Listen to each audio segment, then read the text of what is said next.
It's cut. Because there's flash. There's flash. Okay.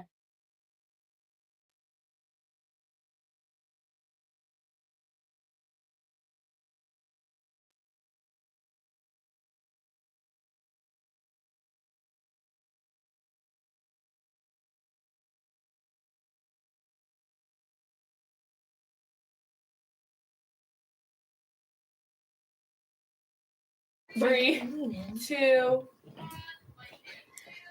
Here to cover all things crime, history, and politics, we are at the desk. I'm your host, Joy Donald, and in today's episode, we'll be talking about the UN conference with the politics panel, doing a review of mayorship of Eric Adams, and playing a fun guessing game of national anthems with the history panel. Now, come take a seat with us at the desk.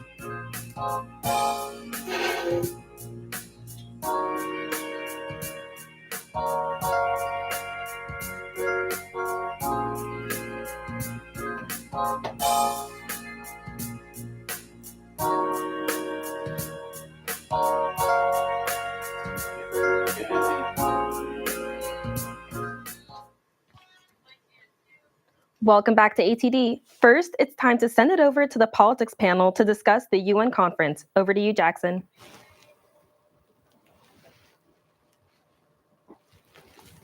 Thanks, Joy. President Trump has taken a significant turn in his viewpoint of how the United States should approach the ongoing war in Ukraine, as his previous sympathy for the Russian side and hopes of negotiating with President Vladimir Putin have seemed to fade away. But first, the United Nations held its high-level week from September 22nd to September 29th, in which leaders from around the world gave speeches to address the pressing issues facing the international community. One of the most notable speeches given was that of Israeli Prime Minister Benjamin Netanyahu, who condemned the recent recognition of a Palestinian state by several Western nations. His address was met with protests outside the UN headquarters, as well as many walkouts by delegates in the meeting. So yes, it was a very, very controversial speech given by him. I think some of the most notable things he said was that Israel was not committing a genocide, for one thing, and also that he claims that he will finish the job in Gaza. And I believe the most interesting thing was that people who condemn him in public actually praise him in private. That was the most kind of strange and interesting thing I heard him say. So, Vita, I want to hear your thoughts. What do you think of his speech and the response by the other delegates in that meeting? Yeah, I mean, at this point, we're looking at 66,000 Palestinians that have died in this conflict. This is something that has grabbed the attention from the world, and it's very understandable that countries and delegates from across the globe are feeling frustrated at this point. And I think that seeing how France, Britain, and Canada have recently stated and have been Israel's longtime allies and have come against basically Israel and stated recognized Palestinian statehood. I mean, it's very telling as to how Israel is viewed on a global platform. Yeah, you're not wrong. And I think it's a terrible situation on both sides, both the Palestinian side and the Israeli side. To note why this is the case, though, we have to make note that on October 7th, Israel was invaded by Hamas, where people were killed in the streets and they were taken for hostage. And they're still not back. There's still 48 hostages left in Gaza. So when we talk about this situation, it is very difficult and there's a lot to unpack. But when it comes to, siding with one side, it is very hard due to the fact that Israel was invaded and their people are still held hostage. I mean, it's just difficult because you look at what they're doing right now. It's that they're killing medical professionals and they're killing journalists and they're preventing aid of any sort. So when you have that happening, and especially in the you can call it whatever semantics you would want to use for the situation happening there. It's a humanitarian disaster. Now there's that Trump and Netanyahu put together that 20-point plan for a ceasefire where Hamas has to lay down their arms and over a 72-hour period, all the hostages would be released, which got international support from pretty much all the Middle East and other countries in the UN. But it just what it leaves out is it leaves out kind of a guarantee for Palestinian statehood, I'd say. Yes, and that's the very difficult thing. And also, Benjamin Netanyahu has openly said a two-state solution is not rational. He said it at this meeting, too.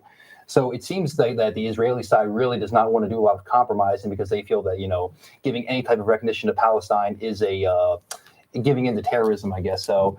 But I want to note something kind of interesting here. I saw a poll from New York Times, and there's been a huge decline in American support for Israel. Back when this war first started in the end of 2023, it was a very, very way more people were supporting Israel over Palestine in the United States. But it seems now that Palestine has a little bit more support. So what do you guys think of that kind of shift? And maybe that's because of what's been happening like over the last 2 years, or maybe it's what they've been seeing in the media. But what do you guys think about like that shift in the American idea of it? I mean, I think when you're seeing images and videos of children completely battered and suffering a tremendous war that there seems to be no end to, I think it's hard for Americans to look at the situation and continue to turn a blind eye to it. I think this can be compared to the American uprising against what was happening in Vietnam. I think that this is something that Americans are maybe seeing a new light too, which is leading to a lot of a difference in opinion that was not likely to be seen 2 years ago. I think it is important to note what Netanyahu said at the UN. One of the things that he did say was that recognizing Palestine as a free state sends a message that murdering Jews pays off. And I think that's important because in America right now, and it has been this way for a very long time, there has been a rise in anti-Semitism. And at the end of the day, when you look at the crime rates and religious crime, in New York, 80% of that is against the Jews. And then worldwide, countrywide, it's over 50%. So when you look at this, it is absolutely horrible what is going on in Gaza. And it is even worse what happened. It's not even worse, but it is also worse what happened on October 7th. October 7th is the 9/11 to what Israel. It is very comparable. It was on one of the holiest holidays of the Jewish people. So when I look at this, yes, is there a lot of wrongdoing being committed? But at the same time, I think this stems from a little bit of anti-Semitism because people, for many things on any issue, it always somehow comes back to, it's the Jews' fault. Well, I think there's a stark difference between being critical of the Israeli government and being anti-Semitic. I think those things shouldn't be conflated with each other because if we really want to look at it, like Netanyahu is often put as a straw man for what's happening. He's getting a lot of blame, a lot of the flack, but the reality is the vast majority of the Israeli government supports what they're doing right now in Gaza. And the problem with the rejection of a Palestinian state or a Palestinian right to self-governance is that there's really, if it is not recognized by the major players, those being the United States and Israel, then there's no incentive for Israel to not just continue settling into Palestine or to continue grabbing more and more land there. So when you got this unofficial state, there's more ambiguity to what they do. It's like, they're not really invading a state if they're not internationally recognized. But I just think recognizing a Palestinian state and their right to self-governance just as much as Israel's right to self-governance that we're always told about will only protect people in the long run, Palestinian people specifically. Well, I will say Prime Minister Netanyahu has recently been accused of war crimes by the International Criminal Court. Do you think that is rooted in anti-Semitism? So when it comes to anti-Semitism, I wasn't looking at it at the fact of Netanyahu. Netanyahu is 100% a war criminal. I think it's horrible. I'm just saying when we talk about it from the American public and from the people's perspective, I think there are a lot of people in America where this is deep-rooted in anti-Semitism. Should it be? Absolutely not. But is it? Yes. And also when it comes to what you were just saying with statehood, it's very difficult because you have to look at the situation and go, right now, there's the people, but there's also the terrorist group. And that's how they came into power, and that's how the situation started with Hamas. For their actual governance, the Palestinian Authority, they have a president. They have leadership outside of this militant group, which, if this plan is accepted, they will lay down all arms. And I think they should absolutely do. Yeah, sorry to interrupt. I think it's important to note that a lot of the Palestinian population does not support Hamas. 100%. And that association with terrorism to the Palestinian people can be very harmful. 100%. And I think that the situation is tough, though, because it is a terrorist group and we have to separate the terrorist group from the Palestinian people. But right now, when have we seen many terrorist groups just agree to plans like this. Like for Hamas, they're gaining so much media attention. They're gaining so much from and their plan of, when they shout kill the Jews and death to America, this plan works into it 100% because they show what's happening, which is god awful, but it works into their favor. So when it comes to a military group taking a terrorist group taking over an entire area, for them, why would they give into that? They even said, there was an interview with one of the Hamas's leaders where they were like, why don't you just give back the hostages? And he was like, well, and he kept deflecting. And it's like, eventually you have to look at it and go, what is Hamas going to do in this situation? Because if they weren't a key player, I think this situation would be a lot easier. But it is a terrorist group, and this makes it a lot tougher. It's just we see the difference between what is a Palestinian and someone from Hamas, but I don't think Israel really views it that way. You just look at what's happening there. It's just kids being killed by snipers, like actual atrocities happening where they're targeting children, they're targeting women, and it's really just like a disturbing thing to see because they're doing it under the guise that they're being used as human shields, which I really don't think is the case in the majority of the situation. Now, Hamas benefits from having this spotlight on them because they can hold this little bit of leverage over Israel, but it's just if they don't accept this deal, it just makes me worried because Trump said Israel can do what they have to do if they don't accept the deal in 72 hours. And I'm not really sure. I'm a little worried about what that means and how. Yes, the data does not indicate that Israel is killing mostly Hamas members. The vast majority of the people killed in this war, genocide, whatever you want to call it semantically, has been civilians and a lot of children too. And that's why I think the American opinion of Israel has gone down so much in the last 2 years. And I want to go back to what you said about, the conflation of anti-Zionism and anti-Semitism, all these things. When Jerry Seinfeld comes out and compares the pro-Palestine movement to the KKK, I would find that a little bit ridiculous because I don't think the majority of pro-Palestine protesters are anti-Semitic. I think that they are just strictly anti-Israel, and they don't hate, like, say, American Jews or like just Jews around the world in general. And I do think that this is a kind of a tactic used by Israel to try to say, if you don't support Israel, then you're anti-Semitic. And that's like their own tactic, the same way that Hamas would use, like, their own like way of defending their people, I guess. I mean, and Yahoo and this was a Jerry Seinfeld bit too. So both said that Free Palestine is like the current equivalent to Hail Hitler. They have made those comparisons, these slogans. And I think that demonization is it's so dangerous. 100%. But I do think, when you sit on October 7th, 2 years ago, 3 years ago, and it's on one of the holiest holidays in the Jewish religion, and you see that, and people celebrating this holiday, and then they get captured and they get killed and they get raped, I think that's really tough. And then when you look at it, and I'm not saying everyone's anti-Semitic because that would be just not correct, but when you look at it and you see the amount of anti-Semitism that has come out of this due to people in America, because maybe they're not as knowledgeable in this situation, comparing the two and putting these two situations together when it really should not be the case is what makes it scary in America for a Jewish person. I mean, didn't they just alter the definition of anti-Semitism to make it much more broad, like as an attack on just anyone that's Jewish in general? I'm pretty sure the Trump administration did that when they first came into office. So like, I feel like it's very easy now to group any criticism of Israel or the Israeli government as anti-Semitism. And I just think, and for the majority of people that support the Palestinian cause, I think that is just not the case.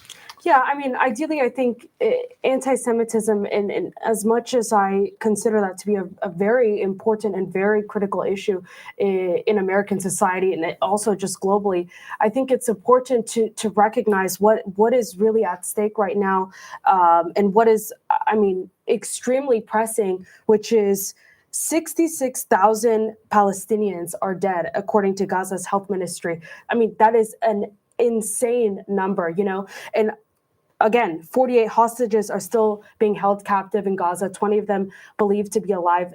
Again, a horrible situation. Yet Israel is allied with one of the most powerful countries in the world, which is the US. They have support from President Donald Trump. It's a really hard situation to say that they're at a disadvantage here. Yeah, I mean, I think lastly, I think it is a horrible situation, and we all recognize that.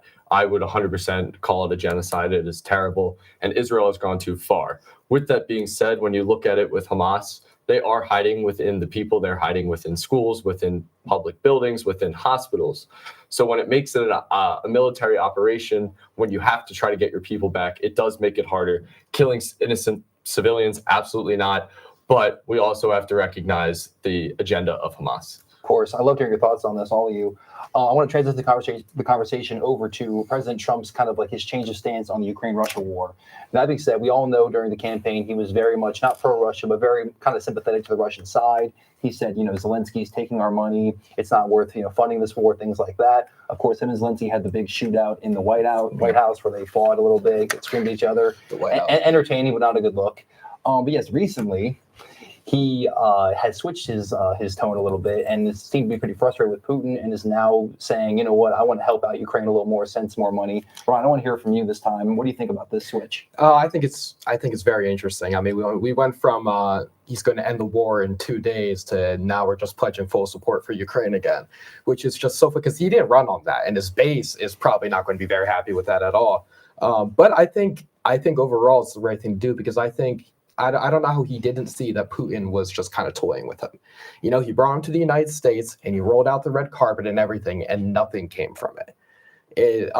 It's just the way that he kind of kisses up to kind of these authoritarian figures like Putin or whoever else. It's just it never pays off for him, I'd say.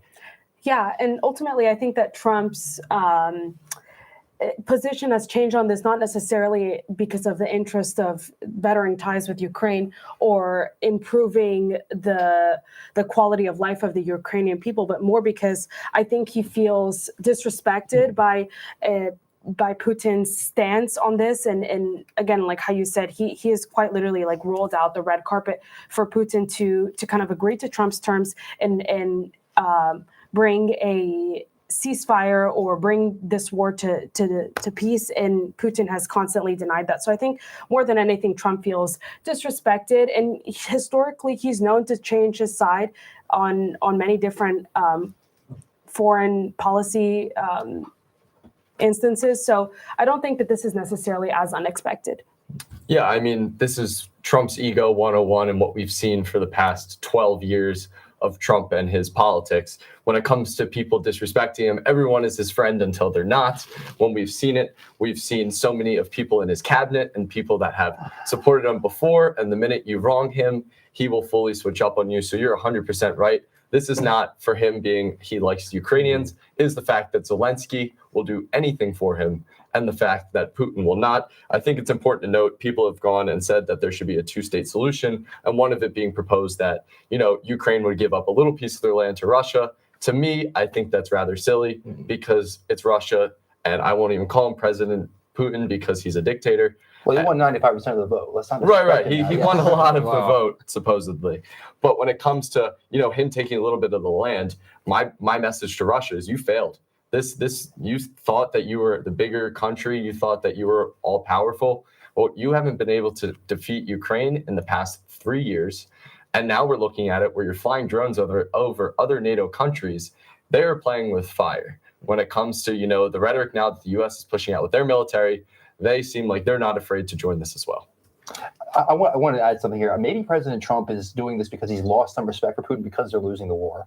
That's a perspective I haven't heard yet, but maybe it's because he views Putin as weak, and maybe he views the Russian military as nowhere near as strong as it's been hyped up to be before the Ukraine war started. So that might be a reason why he started to side with Zelensky, because he wants to be on the winning side, maybe because of his ego, like mentioned earlier. I just think that's kind of like a logical way to maybe like approach this, because Trump always wants to be a winner. He always wants to be right. He always wants to have his ego stroked.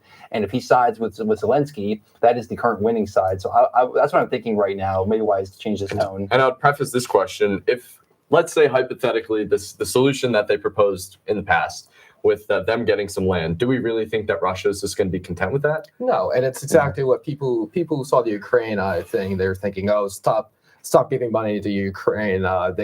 They won't go further than Ukraine. But now they're sending drones over Poland, and NATO fighter jets just got scrambled over Poland, and I can't imagine there not being any Russian interference involved with that. But Ukraine, I think they did not have a lot of leverage for a very long time. And now they have kind of all the cards stacked in their favor with support from the West and from the United States. And I really think, and Trump said this, he thinks they could win the war without giving up any land. Right. And Vito, I'll ask you this question here. They're talking about sending Tomahawk missiles Yes. I saw that, yeah. overseas, and JD Vance said that they're in talks right now, and if they should do it or not. Russia has said that any help from the U.S. other than money will result in an act of war.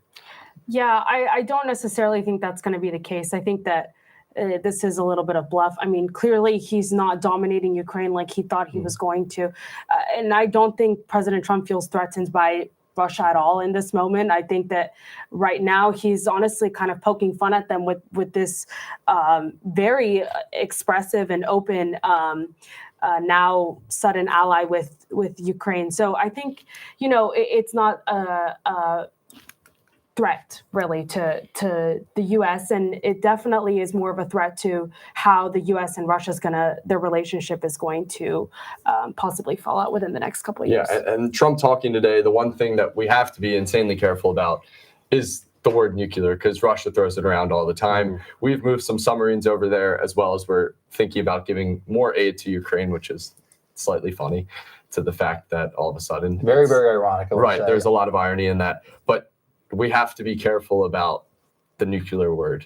It's just Trump called Russia a paper tiger. And I really can't help but think he's correct. I mean, it's taken them how long to take how much land in Ukraine? Not a whole lot, years and years. And they're running out of support. They're running out of people to send out.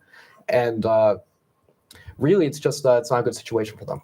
Yeah, and I think that as we've seen President Trump kind of bring or improve ties with countries that weren't in a good relationship with him in his prior term. I mean, North Korea is one of them. Turkey is another. I think he's doing this intentionally to kind of, have allies elsewhere besides Russia. And these allies can hopefully maybe serve him in years coming for the U.S. Yeah, I do think it's a bit of pragmatism from him, kind of preparing for like maybe the future presidency, not just thinking about himself. Right. My worry would be, when it comes to Russia, everyone's waiting for the U.S. to make a move in this case. So the fact if they have a relationship with China and North Korea, that would be my worry, because those countries are waiting for the U.S. to get involved so they can. Yes. Love hearing your thoughts, guys. Well, that's all the time we have this week for the politics panel. Will President Trump continue his current trajectory from the Russia-Ukraine war, or will he regress back to his campaign-era rhetoric? I suppose it's for him to know and for us as a nation to find out. Back to you, Joy. Thanks, Jackson. And now we move on to the flashback segment by taking a look at the mayorship of Eric Adams. Just 2 days ago, on Sunday, September 29th, Mayor Eric Adams of New York City ended his bid for re-election in the current mayoral race. His decision arises from mounting disapproval due to years of political scandal and a private courtship with President Donald Trump. Even though his 5-count indictment was dropped by Trump's Department of Justice, Eric Adams is still the first mayor in New York City's history to be indicted while in office. Adams led New Yorkers out of economic crisis and made considerable advancements within the city. However, his repeated dishonesty to constituents tarnished his political name, defeating any chances for a second term. Eric Adams entered office on January 1st, 2022, in the midst of challenging times for New Yorkers.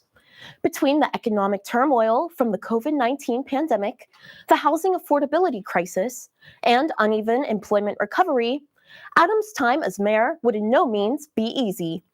Despite the mounting setbacks, Adams not only restored the city, but led it to thrive. Pursuing the Rebuild, Renew, Reinvent initiative, Eric Adams and his administration surpassed peak pre-pandemic employment levels, welcomed record numbers of tourists, and built or preserved 229,800 affordable homes since 2022. However, Adams' accomplishments were not enough to outweigh his political scandals.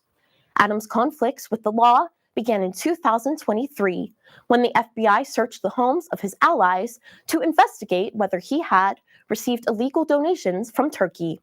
After FBI searches and the eventual seizure of Adams' electronic devices, a retired police inspector finally pled guilty to misdemeanor conspiracy and admitted to contributing to the mayor's campaign through straw donors. In September 2024, after an ongoing investigation and multiple resignations of his administration members, Adams was indicted.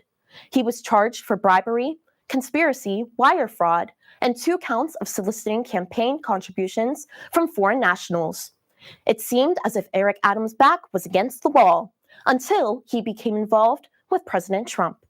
Starting in January 2025, Adams and Trump were seen together frequently, with Adams attending Trump's private estate, Mar-a-Lago, and his presidential inauguration. Eventually, on February 10th, Trump's Justice Department told prosecutors to drop the Adams case. After an ongoing battle with the Manhattan courts, federal Justice Department officials, Todd Blanche and Emil Bove III, accused Mayor Adams' charges of being politically motivated in an evening court filing. They were dropped shortly after on April 2nd, 2025. Mayor Eric Adams may have been free of criminal charges, but his reputation was squandered. In the 2025 mayoral race, he trailed 4th in the polls behind Democratic candidates Zohran Mamdani and Andrew Cuomo, and Republican candidate Curtis Sliwa. With Adams suspending his campaign, Cuomo will likely see an increase in support, although Mamdani continues to hold a steady lead. It is hard to say what lies ahead for Eric Adams, but it is certain that this mayoral race will be an important one to follow. Back to you, Joy. Thanks, Gracie. Now it's time to send it over to the history panel to view a fun game of national anthem trivia of countries all over the world. Over to you, Shay.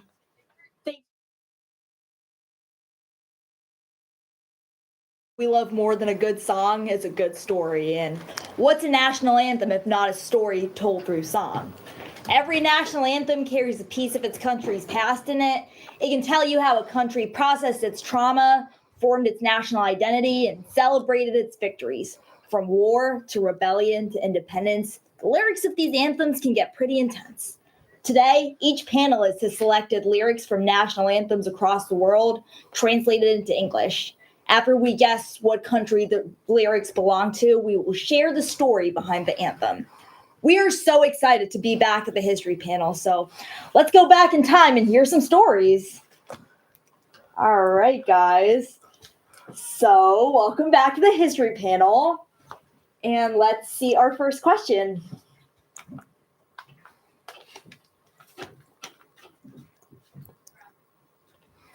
Oh, all right. Okay.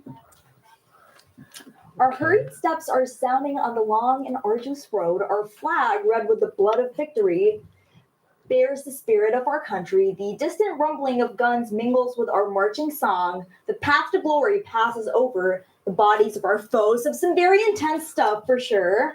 Yeah. Any guesses right now?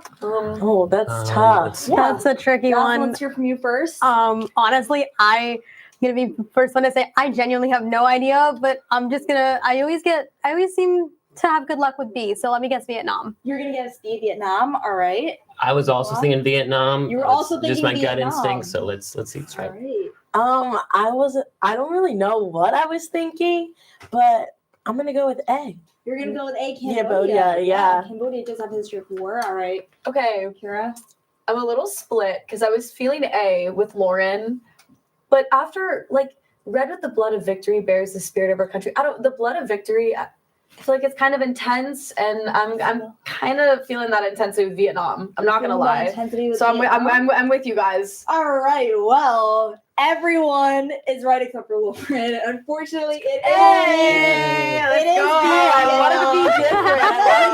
The flag is red, so that was a clue. But it was composed in 1944 by Van Cow during the fight for independence against Japanese and French rule. This was around the World War II time. Mm-hmm. And the Viet Minh, which I'm sure we've all heard of, is a coalition of communist-led revolutionaries headed by Ho Chi Minh, and he organized this uprising. It became a symbol of national spirit and was the anthem of North Vietnam in 1945 before being chosen to become the national anthem for the United Vietnam in 1976 after the U.S. involvement there. So Cal was tasked with writing songs to encourage the revolutionary spirit and was assigned to compose a song for the Revolutionary Army, which led to the creation of the marching song, and that's what this is. It was sung during revolutionary meetings and demonstrations. So, Wow. yeah, very brutal history, but Yeah. kind of relevant to American history too, in a way, right? Yep. Yeah. You have Yeah, a good for point sure. there. All right, let's see your second one. Next one. All right, so this is mine. Around our flag, we stand united with one wish and one goal. Short and So- sweet. To Yeah. the point. I like Really it. short, I really like it. short. Okay. One wish and one goal. Which of these countries would have one wish and one goal? I just think Albania. My immediate thought gives me America vibes with the flag, and then Albania's kind of, I don't know. There's a thought in my head. You know what? It doesn't out there. Yeah, See, yeah, it yeah, sticks. go for it. It's only I two think you're on something, sentences. Nikolai. Yeah. I'm also going to Albania. Yeah, I think I'm gonna go with Albania too. See, Lauren's using the same tactic I did because you got it wrong last time. No, I wasn't using a tactic. Or I was just like, Where did your strategy come from? my head, Okay. That's my thoughts, Let that slide. my knowledge of history. Yep. Yeah. Yeah. We're all very knowledgeable on history. Yeah, Absolutely. yeah. You know, see, here's the thing: is I'm gonna go with D, and I'm gonna say Greece. I feel like it's definitely not Greece, but I love Greece so much. I wish it was. So I'm gonna throw it out there. I'm gonna say Greece. Greece. So the correct answer was Albania. You so- gotta be kidding me Yes, right the now. three of Are you you got so it. smart? I'm sorry. sorry. We gotta get back to that tactic. That you stole from me. I'm good at this game. So it's called the Hymni I Flamore, the hymn to the flag, composed by Cyprian Porumbescu, a Romanian composer, and it was originally composed for a patriotic Romanian song called.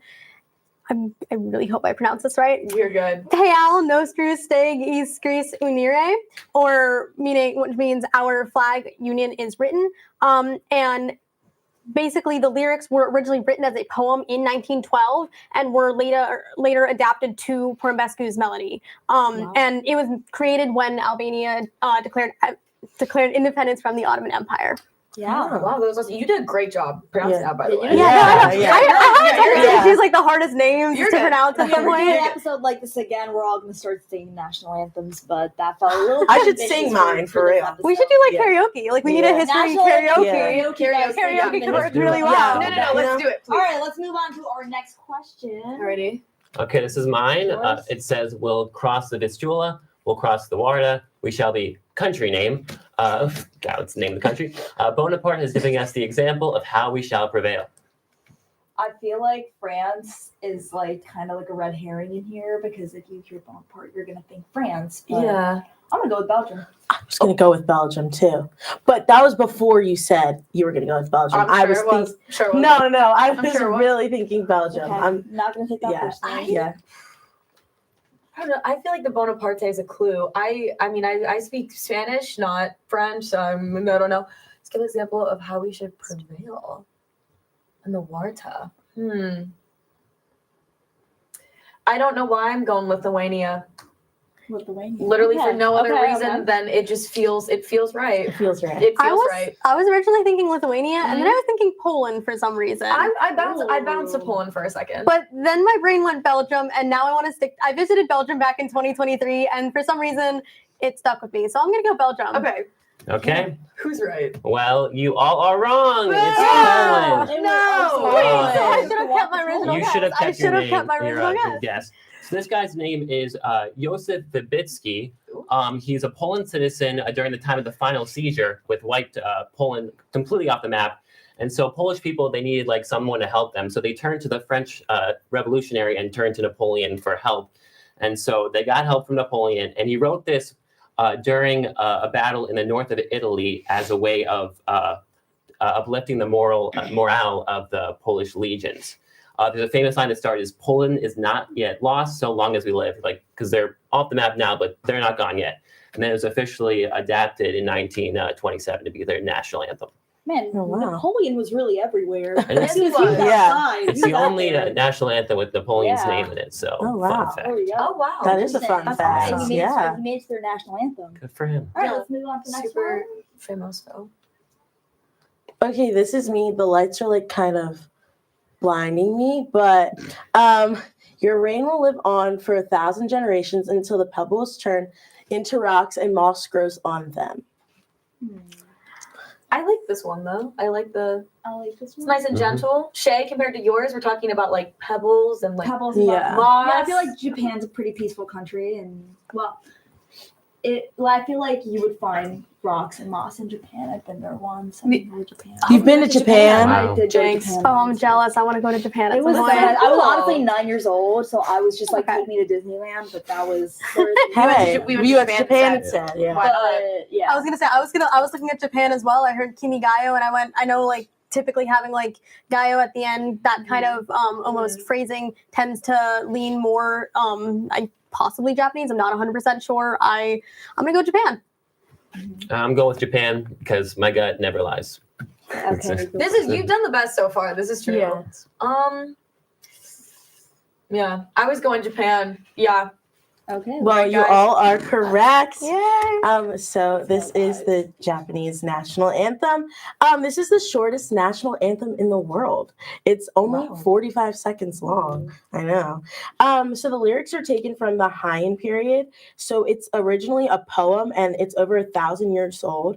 It's the oldest lyrics of any national anthem in the world. And Kimigayo means His Majesty reign. So it was talking about the emperor originally, but now in modern times, they like to say the meaning behind the national anthem is peace and longevity. Yeah. That's a really interesting story. All right. Let's move on to our next really one. awesome. All right. Is this mine? Okay. This is mine, and I have it written down on my paper, so I will be looking here while I read it. Oh, blank, country's name. Can't give you guys the answer that easy. Oh, blank, the land of freedom, our love and labor we give, and with neighbors, all at our country's call, in peace and friendship we'll live. Okay. There you guys go. Oh, What are we thinking? This one I What feel are we like is a tricky feeling? one. our love and labor Interesting. we keep. Friendship. Okay. Kenya. I'm gonna go I with would- Libya. I'm gonna go with Libya. I was Gambia, Kenya. I was gonna go with I'm between Kenya and Uganda. Okay. Okay, I think Uganda. Yeah, like I think I'm gonna go with Uganda. Yeah. I was thinking Yeah. Uganda as well. Yeah, I don't know why. so That's why I was doing Uganda. Yeah. Okay. Are we answer reveal? Yeah. Let's see. It was Uganda. Yes. Ladies were right. I see Ladies. The first one I got Ladies right. were Oh, man. Yeah, Yes. man. Yes. So yes, this is Uganda's national anthem, and originally it is sung in Swahili. I hope I'm pronouncing that correctly. So what something that's cool about this, it was first publicly sung October 9th in 1962, and that was the day that Uganda gained independence from British colonial rule, actually under the rule of Queen Elizabeth II. However, she actually gained she was the ceremonial head of state for a year after they gained their independence. But then in 1963, the country became an open republic after that. So, yeah. And then this lovely photo here is a picture of their very first Independence Day in 1962, swearing in. Their first, Ugandan prime minister, his name was Apollo Milton Obote. Yeah. Well said. Yeah. Alrighty, next one. All right, a prince I am, undaunted, of orange ever free. To the king of Spain I've granted a lifelong loyalty. So, what are we thinking, guys? Okay, so I can't figure out if leaving Spain in there. Obviously, I'm assuming that might be a red herring. I'm not sure. Is she trying to trick us? Or I would is it never actually do just that. I would Spain? never do that. Or do you think she's trying to use like some reverse psychology? She's gonna put it in there thinking we won't pick Spain, but then it actually is. Because everyone else took out Yeah. the country name, so it could be reverse Not a psychology. bad tactic, actually. I mean, that's see. really smart. We'll know for next time. Mm-hmm. Oh, what do we think? I think Spain is a red herring for Portugal. That's what I was gonna Because say. Spain Yeah. and Portugal are Yeah. right near each Also- other. I was Megan. gonna, yeah. I've researched about Spain's national anthem, and I remember reading that there's no lyrics. Well, that's So what you think. that's what I remember reading. Someone did extra credit. But I could be wrong. Yeah. I could be wrong. No one take my word for it.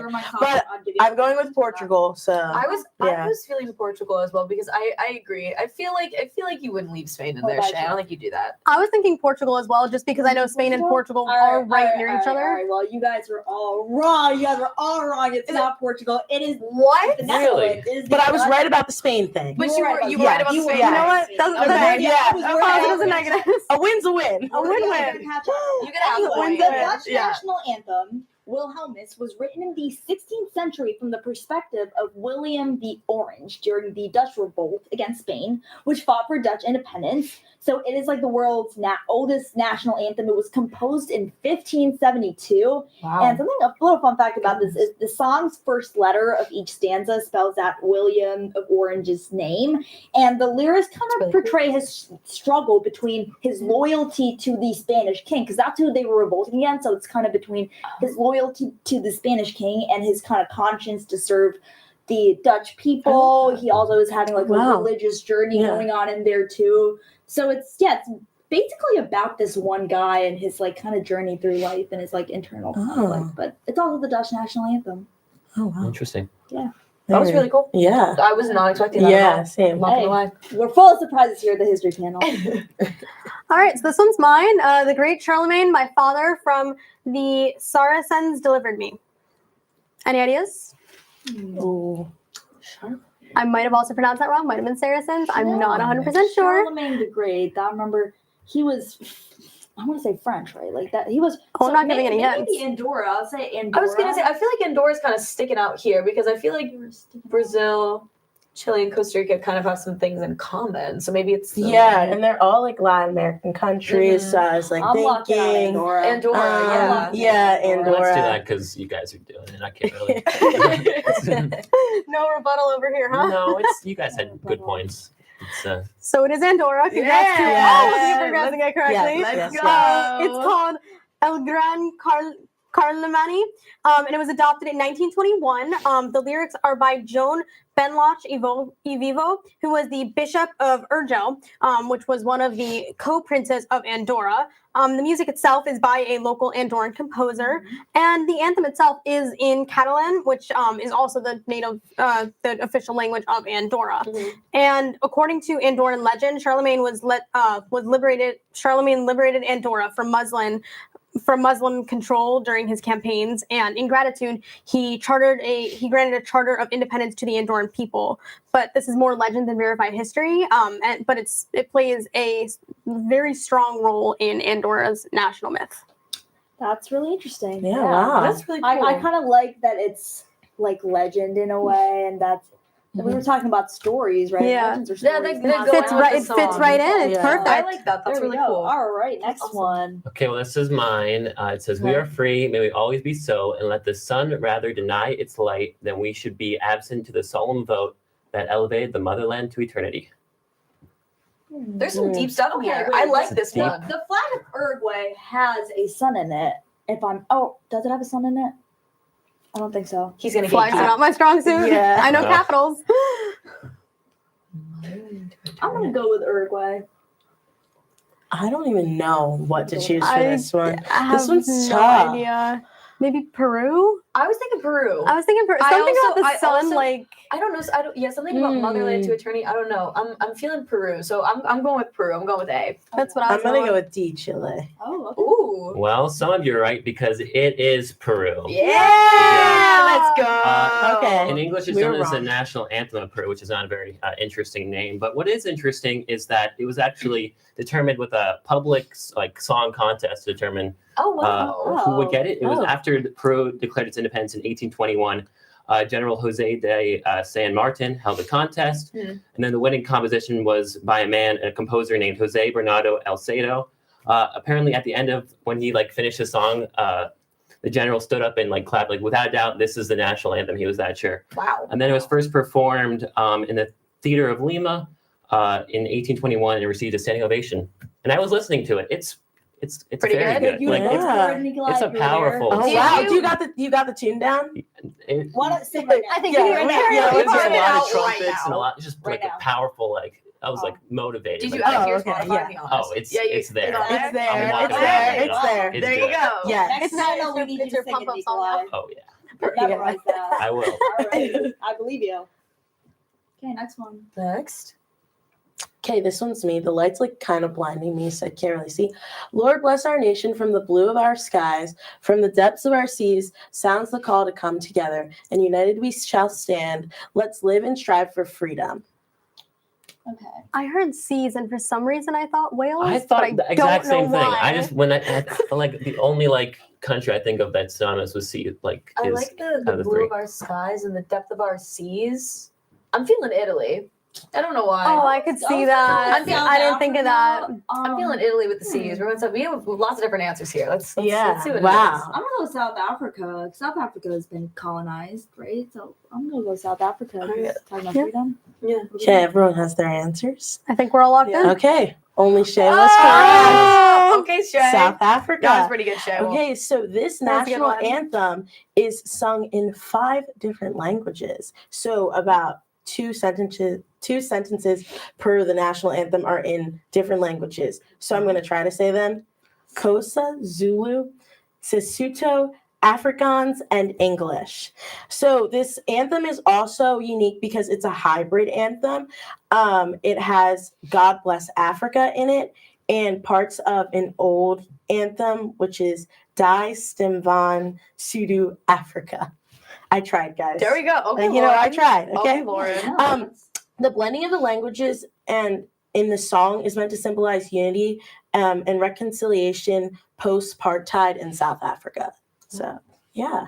That's awesome. All right. Yeah, super cool. All right, let's get to our last Mine. All right. Yeah. Last one, guys. This is super, super big deal. Okay. These fields and hills beyond recall are now our very own. We had a stroke. We write our names on history's page with exceptions. Great. What are we thinking, ladies Fields and and- one gentleman? What are we thinking? What are I we saw feeling? fields and hills. Fields and hills. What's a hilly I feel country? like Barbados and Fiji aren't really hilly. No, I said Ethiopia. Yeah. That's what I was thinking. Yeah, I was thinking that's for what I was Ethiopia thinking. as well. Yeah. I'm gonna be different and say Brazil. I'm going Let's- Ethiopia. Ethiopia, lock it in. Okay, so time for our little reveal. It is Barbados. Wow. I know. Little bit of a shocker. So this was written when they gained independence from the UK as well in 1966. And actually, a different song was going to be considered for the national anthem, a song called Forged from the Love of Liberty. But that is actually the national anthem for Trinidad and Tobago now. Oh, wow. Yes, and so this is an original song that was written just for Barbados. It's really nice how other countries influence other countries. Yeah. Yes. So, Yeah. that was really interesting. But Thank that you is very unfortunately much. all the time we have for today. And we hope you got to see how different countries celebrate their history. We are just getting started here at the History Panel, and we are so excited to be back. Back to you, Joy. Thanks, Shay. Sadly, that is all the time we have for today. In the meantime, stay updated with ATD on all of our socials at PSU at the desk, and let us know what you want to see us cover next. I'm Joy Donald, and we will see you next week back at the desk. You killed it.